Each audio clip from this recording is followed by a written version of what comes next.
Jovan.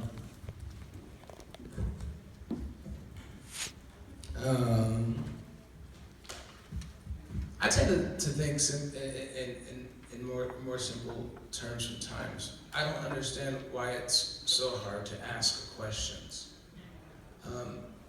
What I always get caught up in the act of an appropriation, which in my head I believe that most of us who are writers are appropriators to a degree.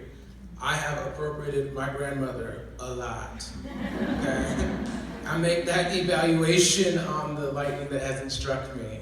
And the people in my life, I dive into them first person is a lot of times from my experience with them. So I think to a degree, it's important to take on the fact that we all kind of, tinker our tile the way that we tinker our tile on our abacus. When it comes down to when you're really in a position to probably bring some threat, I think that's where I get a little dumbfounded by why it's so difficult to just ask that person a question. And why can't your interview be more powerful than the character that you create?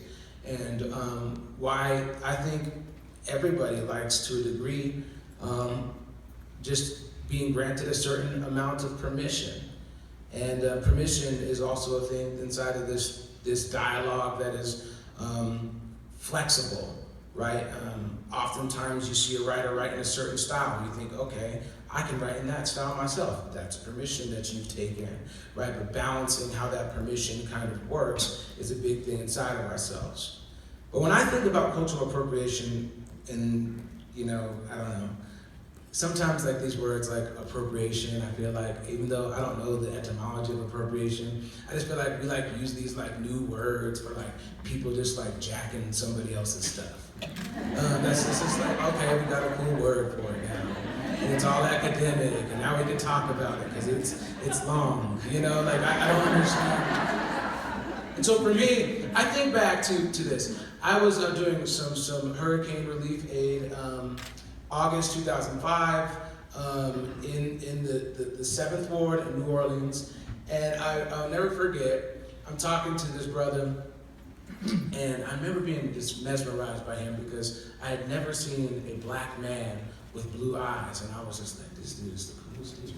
And he's telling me about, how tragic all this is down here, and we're doing our best to try to console people who have went through a really tragic situation.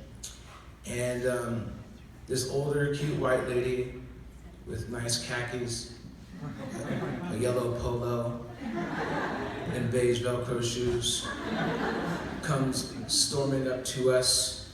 She's fresh off of a tour bus with her other comrades.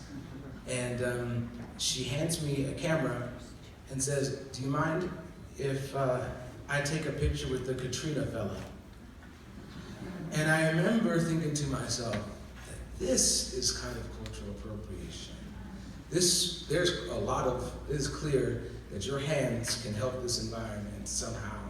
But instead, this is this cultural piece that you want to take back with you. And I remember on the ride home thinking about other environments that have went through tragedy, and people try to take a piece of their tragedy home. Do they try to take dime bag packets filled with ash as souvenirs from Auschwitz? Do they try to take sepia tone Wild West photos of them holding AKs and blackface and camouflage in Rwanda? Is this how we kind of adjust in what we take home?